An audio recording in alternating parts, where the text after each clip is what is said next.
कहानी है दो सहेलियों की, पूजा और रिया। वो दोनों बचपन की सहेलियां थे। वो दोनों में गहरी दोस्ती थी। रिया की पापा एक बड़े बिजनेसमैन थे और पूजा के पापा एक सरकारी टीचर थे। वो दोनों बचपन से एक ही स्कूल में पढ़े और कॉलेज में भी दोनों साथ में एडमिशन लेने जा रहे थे।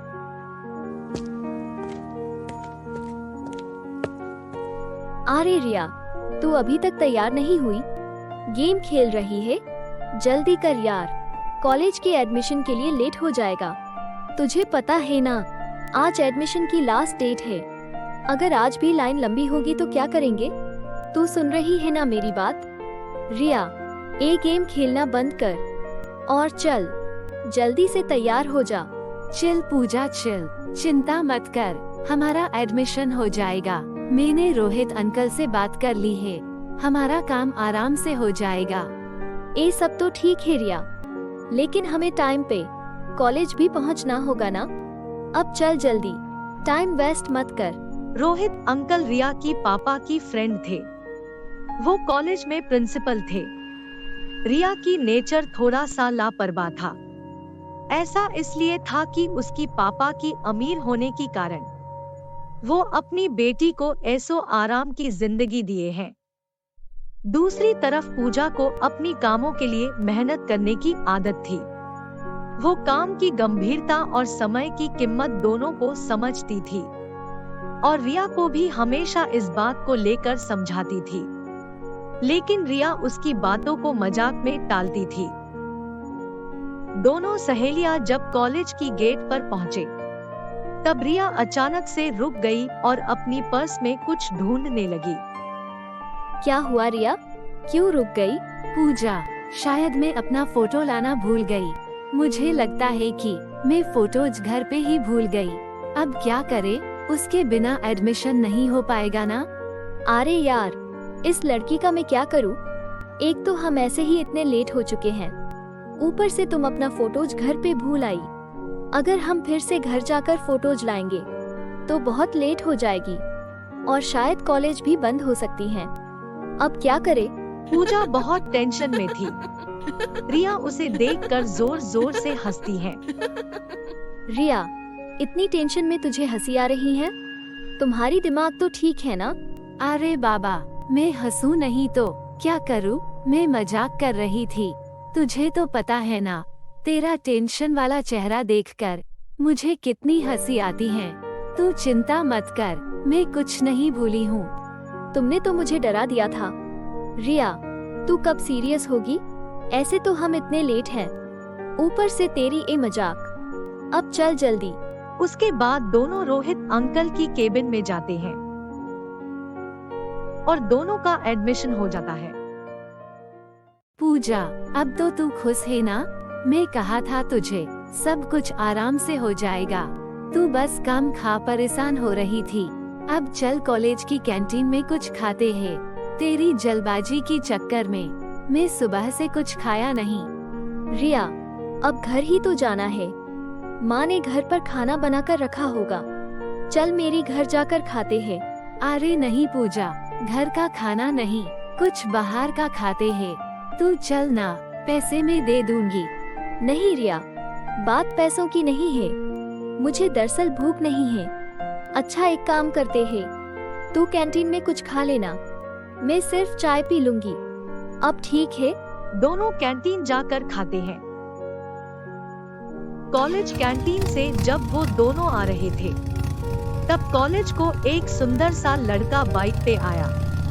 पूजा, ये देख, ये लड़का कितना हैंडसम है ना? और उसकी बाइक तो देख। उसे देखकर पता चलता है कि वो एक रईस आदमी का बेटा होगा। होगा कोई रईस बाप का बेटा, लेकिन तू क्यों पूछ रही है? देख ले अच्छी तरह इस लड़के को, वो फ्यूचर में तेरा जीजा बनने वाला है। क्या? जीजा? अच्छा ठीक है, बना देना इस लड़के को मेरा जीजा। अब चल यहाँ से। पूजा यार, तू कितनी बोरिंग है, मुझे इस लड़के को ठीक से देखने नहीं देती। जब उसे तू मेरा जीजा बना देगी, तब तू उसे जी भर के देख लेना। अब चल, उस दिन भले ही पूजा रिया की बातों को सीरियस में ना लिया, लेकिन आगे चलकर वही हुआ जो रिया ने बोला था। वो लड़का एक बड़े बिजनेसमैन गौतम मित्तल की एक लौटा बेटा राहुल मित्तल था। रिया और राहुल ने कॉलेज की टाइम में एक दूसरे को पसंद किया और कॉलेज के बाद शादी कर ली। दूसरी तरफ पूजा की शादी उसकी परिवार की हैसियत के मुताबिक आकाश से हो गई। आकाश एक स्कूल टीचर था। शादी के बाद दोनों सहेलियां एक दूसरे से दूर हो गए। बहुत साल के बाद जब पूजा बाजार से सब्जी खरीद कर घर लौट रही थी, तब एक लक्सुरी कार आकर उसकी सामने रुकी। अरे पूजा, रिया, तू यहाँ? दोनों सहेली खुशी की मारे एक दूसरे की गले लगे। कितने साल के बाद हम मिल रहे हैं। कैसी है तू? तू तो शादी के बाद मुझे भूल ही गई। नहीं यार, तुझे तो पता है राहुल की बिजनेस कितना बड़ा है, बस टाइम ही नहीं मिलता। तू बता, तेरा क्या चल रहा है? सब कुछ बढ़िया। अब चलना, यहाँ तक आई हो तो मेरा घर भी चल, यहाँ पास में ही है। ओ, यहाँ इस लोकेलिटी में है तेरा घर? सॉरी यार, यहाँ पार्किंग की बहुत दिक्कत है। तू ऐसा कर, कल मेरे घर आ जा, हमने नया घर खरीदा है। हाँ, मैं आऊंगी तेरे घर, लेकिन तू अब मेरे घर चल। कितने दिनों के बाद हम मिले, मैं ऐसे तुझे जाने नहीं दूंगी। तू पार्किंग की चिंता मत कर, मैं पार्किंग की मैनेज करवा दूंगी। पूजा की इतना कहने पर रिया उसके साथ उसकी घर जाती है। पूजा एक पुरानी सोसाइटी में रहती थी। सोसाइटी को देखकर रिया कहती है, अरे यार पूजा, तू यहाँ पर कैसे रहती है? यहाँ मेरी गाड़ी को कुछ नहीं होगा ना? मैं 2 दिन पहले ही एक गाड़ी ली है। तू डर मत रिया, तेरी गाड़ी को कुछ नहीं होगा। दरअसल यहाँ मेरी सास ससुर की पुश्तैनी घर है और हम सब साथ में यहाँ रहते हैं। अच्छा, कितने लोग हैं तेरे घर में? मेरी सास ससुर, मेरी जेठ जेठानी और उनके 2 बच्चे, मैं और मेरी हस्बैंड और हमारा एक बेटी पीहू। हम सब साथ में रहते हैं। ओह माय गॉड, इतने सारे लोग एक घर में, तू कैसी एडजस्ट करती है यार? एडजस्ट क्या करना है, सब साथ में सुख दुख बांटते हैं। और क्या चाहिए? अब चल। रिया पूजा के साथ घर की अंदर जाती है। रिया को पूजा के घर आने के बाद कुछ अच्छा नहीं लगता। थोड़ी देर में वो बोलती है, अरे यार पूजा, तेरी घर में तो कुछ भी नहीं है, ना एसी, ना टीवी, कुछ भी नहीं है। तुम लोगों ने तो घर का इंटीरियर भी नहीं किया है। अगर तुम्हारे घर को कोई मेहमान आता है तो तुम उन्हें कहाँ बिठाते हो? तुम्हारे घर में कोई ढंग का सोफा भी नहीं है। तुम्हें अंदर अच्छा नहीं लग रहा है ना? चल ऐसा करते हैं, हम दोनों छत पे चलते हैं, वहाँ तुम्हें अच्छा लगेगा। नहीं, रहने दे। छत पर कौन सा ताजमहल होगा? मुझे अभी घर जाना होगा। अरे खाना तो खा कर जा, इतने सालों के बाद तू मेरी घर आई है। नहीं नहीं, फिर कभी। सुन, मैं तो तुझे एक बात कहना भूल ही गई। कल मेरा बेटा रोहन का बर्थडे है। तुम जीजा जी और अपनी बेटी को लेकर मेरे घर जरूर आना। अच्छा ठीक है। उसके बाद रिया वहाँ से चली गई। रिया की बर्ताव से पूजा को बहुत दुख लगती है, लेकिन दोस्ती के लिए वो सब नजरअंदाज कर ली। उसके अगले दिन पूजा अपने पति आकाश और बेटी पीहू के साथ रिया की बेटा राहु की बर्थडे पार्टी को जाती है। रिया की घर पूजा की घर से बहुत बड़ा था, जो 10th फ्लोर पर बना हुआ शानदार फ्लैट था। अरे रिया, ए फ्लैट तो बहुत बड़ा है। हाँ डार्लिंग, अब तो ए फ्लैट भी मुझे छोटा जैसा लगता है। एक बार उनका नई बिजनेस सेट हो जाए, मैं इससे भी बड़ा फ्लैट लूंगी। इससे भी बड़ा फ्लैट? घर में और भी लोग हैं क्या?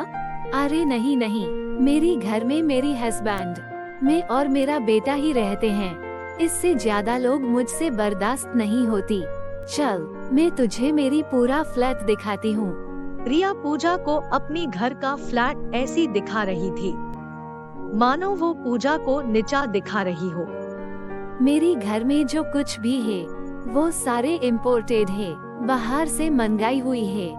ये सब तो ठीक है, लेकिन जीजा जी कहाँ है? और तेरा बेटा रोहन, वो कहाँ है? वो राहुल की ऑफिस में एक इम्पोर्टेंट मीटिंग है, इसलिए वो आज नहीं आ पाए। एक ऐसी बात हुई, अपनी बेटे की बर्थडे में भी नहीं आ पाए? तो क्या हुआ, बिजी है इसलिए नहीं आ पाए। ये सब अरेंजमेंट तो उन्होंने करवाया है। अच्छा रोहन, वो कहाँ है? एक्चुअली उसको मैंने एक वीडियो गेम दी है आज, उसको खेलने में वो सुबह से बिजी है।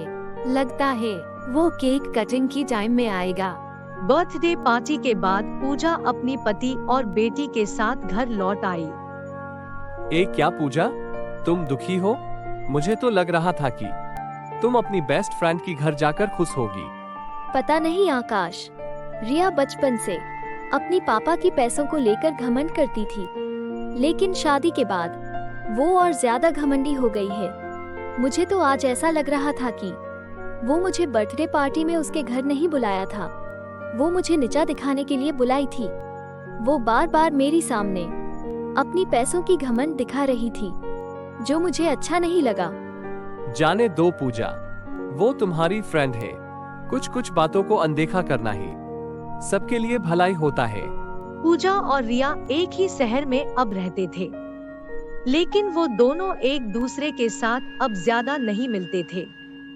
ऐसा इसलिए क्योंकि रिया को पूजा की घर और रहन सहन अच्छा नहीं लग रही थी।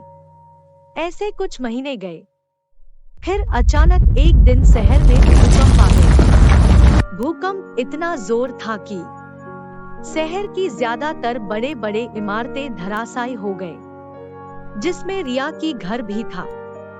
पूजा को इसके बारे में जब पता चली, वो तुरंत रिया को फोन किया। हेलो रिया, कैसी है तू? तू ठीक है ना? सब बर्बाद हो गया पूजा, कुछ नहीं बचा।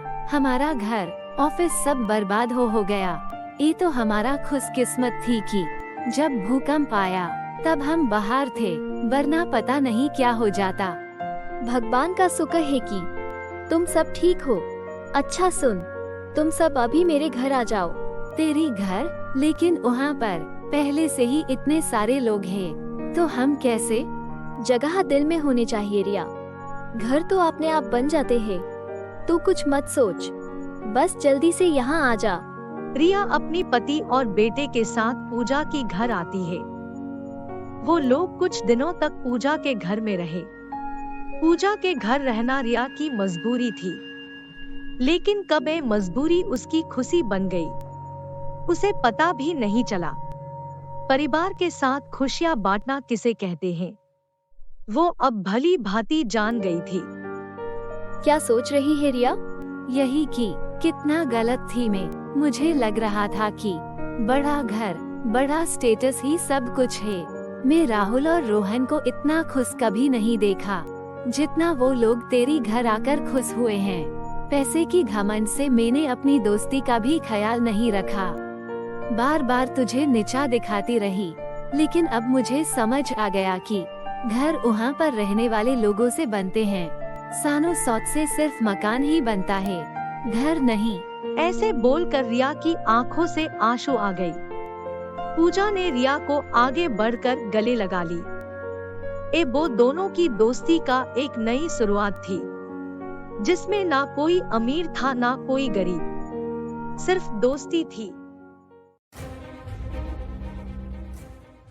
आपको मेरी वीडियो अच्छी लगी है तो अपने फ्रेंड्स के साथ शेयर जरूर कीजिए और हाँ दोस्तों, लाइक और सब्सक्राइब करना मत भूलिए।